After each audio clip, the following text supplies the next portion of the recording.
за Урбани вести, добре дојдовте. Најнапред да ги погледнеме насловите за денеска. Општина Бутел ќе привлекува инвеститори во економските зони. Поради вандалско однесување, зголемен бројот на инциденти во автобусите на ЈСП. До граѓаните почнаа да стигнуваат пред пополнетите даночни пријави од УЈП. Петок, голема ретро забава за сите генерации. Со цел градење на партнерство кое треба да овозможи ефикасна соработка меѓу општината и деловната заедница со приоритет на економскиот развој на општина Бутел и создавање поволни услови за водење бизнис, денеска општината потпиша меморандум за соработка со Сојузот на стопански комори. Сојузот на стопански комори на Македонија и општина Бутел денеска потпишаа меморандум за соработка, кој представува заедничко залагање за промоција на двете економски зони на територијата на општина Бутел. Според градоначалникот на општината Велимир Смилевски, географската местоположба и близината на обиколницата поволно ќе влијаат за развој на бизнисите. Општина Бутел е општина која што во наредниот период ќе има прогрес во однос на бизнисот. Како што знаете, имаме две економски зони, кои што едната е во Подем, а другата е веќе стара, која што се шири енормно и брзо. Може да направиме една представа со се она што располага Република Македонија, тоест општина Бутел, за да направиме една презентација после на вашите членови кои што сакаат да инвестираат. Се наоѓаме на заобиколница помеѓу двата премини Куманово и Блаце. Така да, мислам дека како општина сме добро позиционирана, со соседните општини добро соработуваме и мислам дека можеме да направиме заеднички многу работи. Како што истакна председателката на Сојузот Даниела Арсовска, потпишувањето на овој договор за понатамошна соработка ќе значи привлекување на нови инвеститори во некоја од двете економски зони во општина Бутел. Целта е да имаме не само формална соработка, туку и да имаме и активна работа и на терен, и зголемување на бројот на компании кои што доаѓаат. Веќе на вчерашниот бизнес форум кој што го имавме неколку компании кои што изразија на вистина голем интерес, а кои што моментално оперираат во други општини да ги пренесат своите операции во општина Бутел или поконкретно во зоната во Визбегово, а верувам дека и зоната Расадник има на вистина голем потенцијал и можеби заедно здружено ќе успееме да ја развиеме како еден нов и позитивен пример на како една зона која што е во своите зачетоци ќе успее да функционира квалитетно и понатаму ќе биде пример за сите останати. Понатамошната соработка помеѓу Сојузот на стопански комори и општина Бутел ќе се одвива во насока на промоција на општината во рамки на бизнис клубот, кој ќе функционира во општина Бутел. Од досегашните информации, познато е дека голем број компании се заинтересирани својот бизнис да го префрлат во индустриската зона Визбегово. Оваа зона, иако голем број на бизнисите не знаеа дека се наоѓа во општината Бутел како таква, верувам дека прво добро и квалитетно ќе ја испромовираме, а второ сметам дека и треба да направиме еден поголем заеднички настан во кој што општината ќе информира за сите оние работи кои што може да ги направи за компаниите, особено оние кои што се заинтересирани да влезат во ваков тип на зони. Меѓутоа и Сојузот ќе успее да им ги покаже сите оние своји бенефити кои што може самата општина како таква да ги искористи, да ја искористи онаа мрежа која што ја имаме, не само тука национална, туку и меѓународна, од аспект на тоа да привлечеме дел од оние инвеститори кои што доаѓаат и кои што пред се сакаат да влезат во делот на инвестирање во Република Македонија, да инвестираат во некоја од овие две зони. Расте бројот на инциденти во автобусите на јавното сообраќајно предпријатие Скопје поради вандалското однесување на дел од патниците. Во 2018 година регистрирани се 189 инциденти, од кои имало физички пресметки, физички напади врз возачите, како и закани кон возачите на ЈСП. Најмирна година во јавното сообраќајно предпријатие била 2014, во која се регистрирани вкупно 66 инциденти од различен карактер. Минатата 2018 година е една од полошите години во однос на бројот на инциденти што се случиле во јавниот превоз во градот. Во годишниот извештај за работењето на јавното сообраќајно предпријатие Скопје, 189 инциденти биле регистрирани минатата година. Оштетувањето на возниот парк бележи најголем раст, па така биле регистрирани дури 141 вакви случаи. На тој начин предизвикувањето штети на автобусите дополнително финансиски го оптовариле буџетот на јавното сообраќајно предпријатие Скопје. Според списокот на инциденти, лани имало и 20 физички пресметки во автобусите, 15 случаи на физички напади врз возачите и 13 случаи на закани врз возачите на јавното сообраќајно предпријатие Скопје. Оваа бројка од 189 инциденти е втора по големина по рекордната 2012, кога биле регистрирани 224 инциденти, додека 2014 година била најмирна година за патниците, бидејќи се случиле само 66 инциденти од различен тип.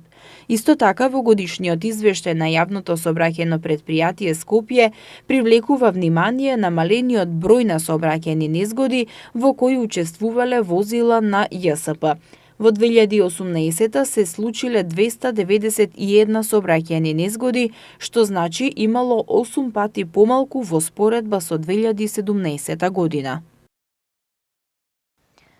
Управата за јавни приходи од 1 април па се до крајот на месецов ќе ги доставува предпополнетите годишни даночни пријави. Даночните обврзници кои оствариле дополнителни приходи во текот на минатата година ќе имаат рок до крајот на мај да ја потврдат или коригираат пресметката. Од 1 април Управата за јавни приходи почна да доставува предпополнети годишни даночни пријави, а граѓаните кои оствариле дополнителни приходи во текот на минатата година ќе имаат рок до крајот на мај да ја потврдат или коригираат пресметката. Откако ќе добијат електронско известување дека годишната даночна пријава е пополнета од страна на УЈП, корисниците треба да влезат во својот профил што веќе го креирале во електронскиот систем за да ја проверат својата пресметка.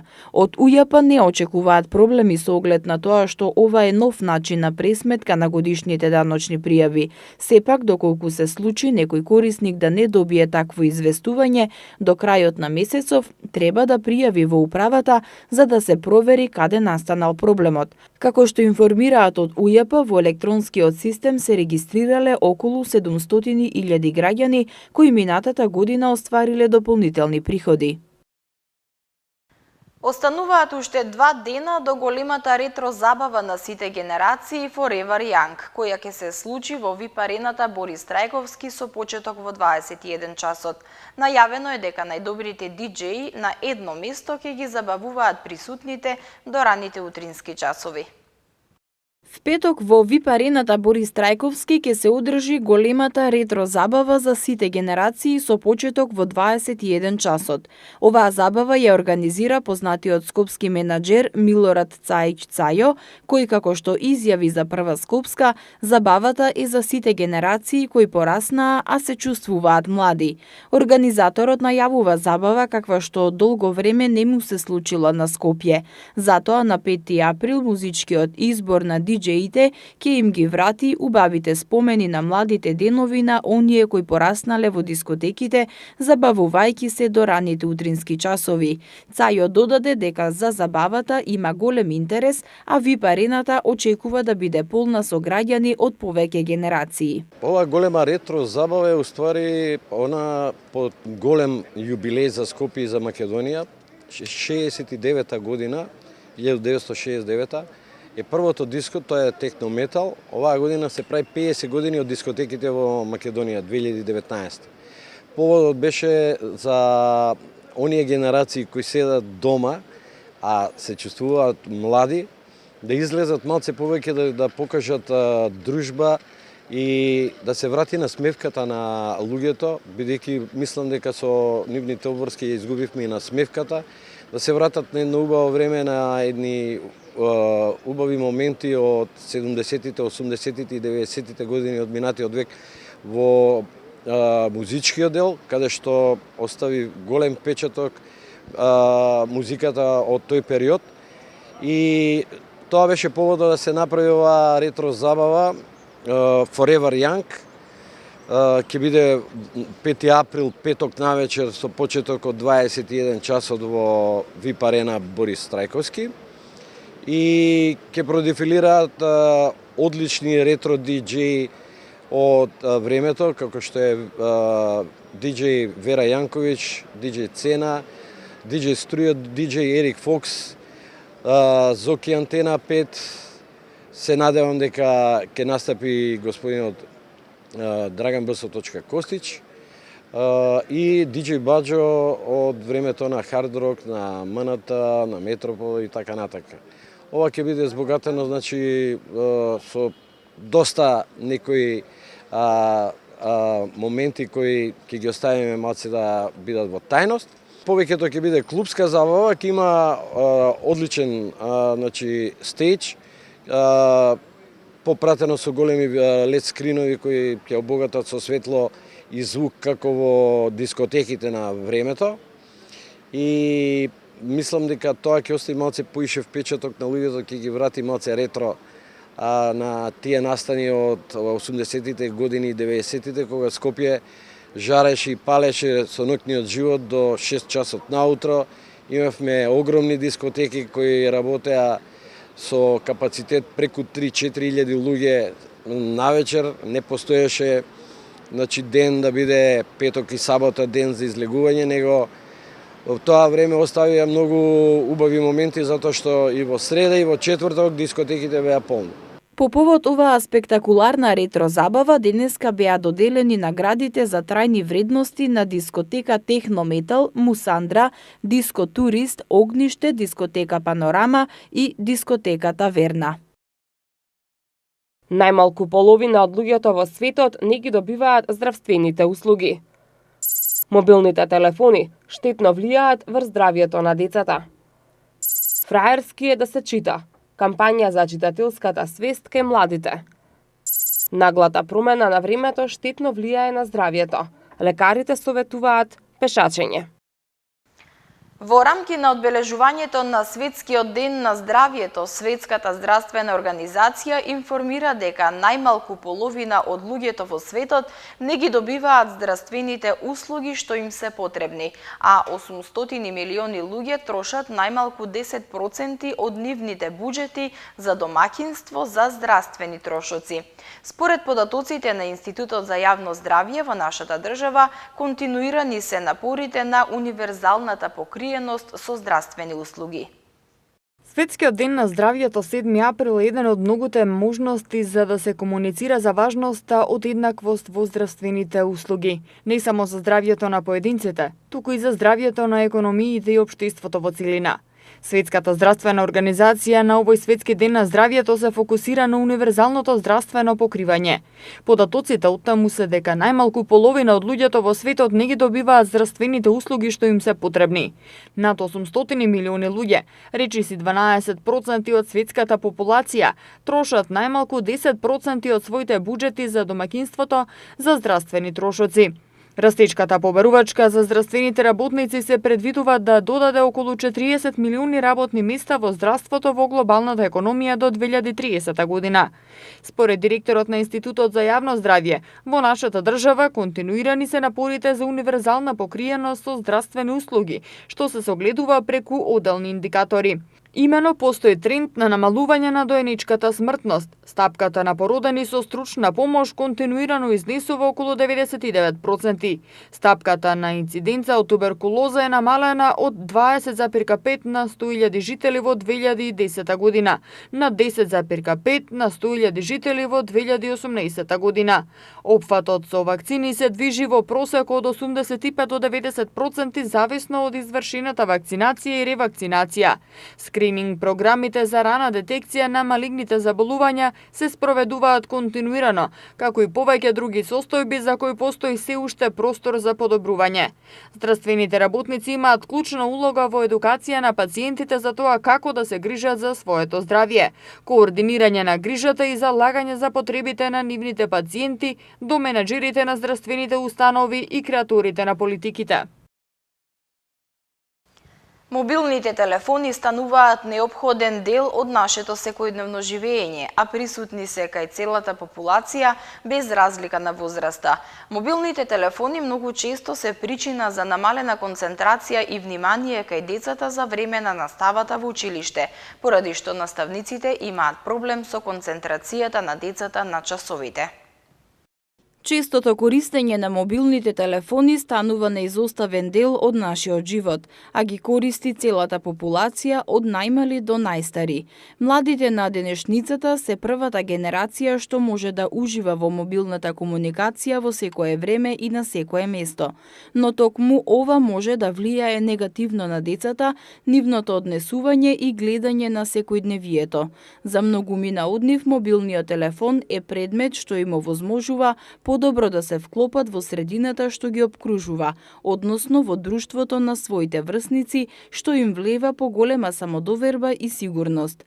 Подоцна, мобилниот телефон, односно постојаното телефонирање и испраќање пораки, може да стане прекумерно.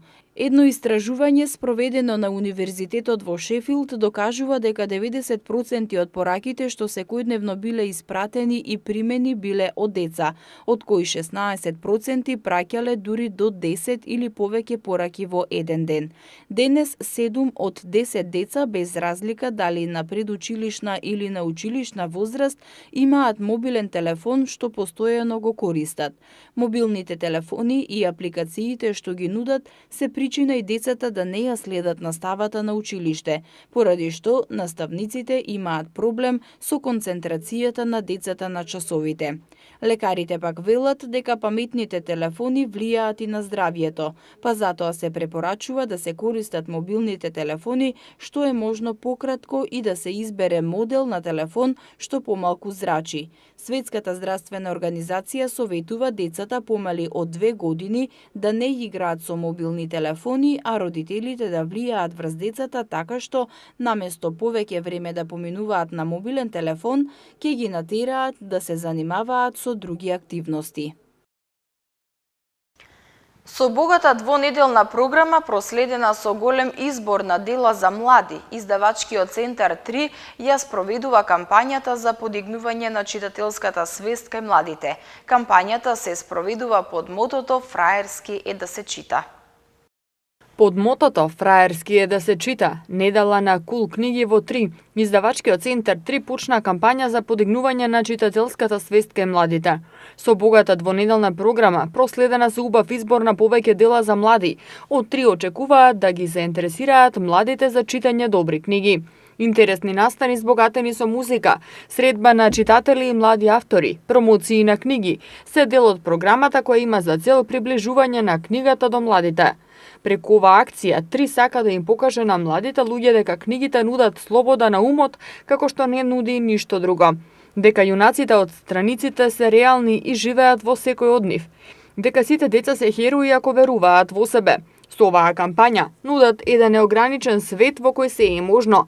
Ги потекнуваат децата да веруваат во чуда и имаат за цел да ја разбудат креативноста во сите, велат од Издавачкиот центар 3.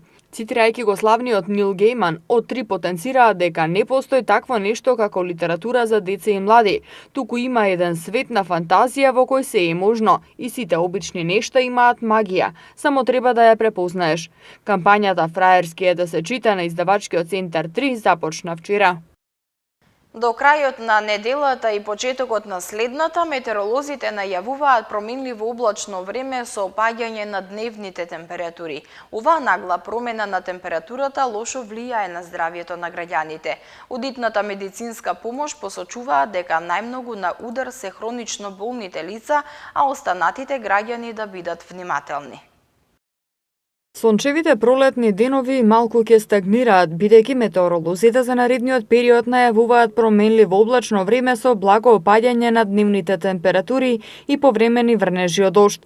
Кон крајот на оваа и почетокот на идната недела, како што соопшти од управата за хидрометеоролошки работи, локално ќе има појава на нестабилна облачност со пороен дожд и грмежи. Овие нагли промени во температурата воопшто не се добри за здравието на граѓаните.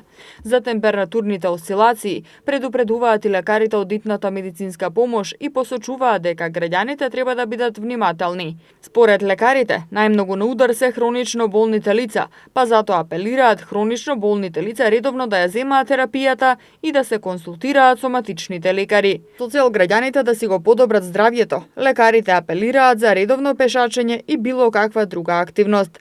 Тие што многу седат во текот на денот, ризикуваат со тоа да немаат добро здравје. Се што треба да се направи е да се излезе надвор и да шетате. Можете и 2 пати по 20 минути. Вашето срце ќе биде поздраво, нема да имате отечени нозе, а и ќе бидете порасположени, а вашиот живот ќе биде поквалитетен. Метеоролозите за утре најавуваат променливо облачно време со локален дожд. Во Скопје слично време, променливо облачно со дожд и со умерен јужен ветер. Од управата за хидрометеоролошки работи најавуваат дека следува период на променливо облачно време, наместа со повремени врнежи од дожд, а дневните температури ќе бидат во благо опаѓање. Денеска имавме температура до 18 степени, а за утре се очекува да достигне до 19 степени. В петок температурата ќе се движи од 7 до 18, сабота исто од 7 до 18 и в недела од 9 до 22 степена. Со временската прогноза, почитувани гледачи, го завршуваме ова издание на Урбаните вести. Ви благодарам што бевте со нас. Повеќе наслови можете да прочитате на нашата веб страна mtm.mk и на социјалните мрежи Facebook и Twitter. Довидување!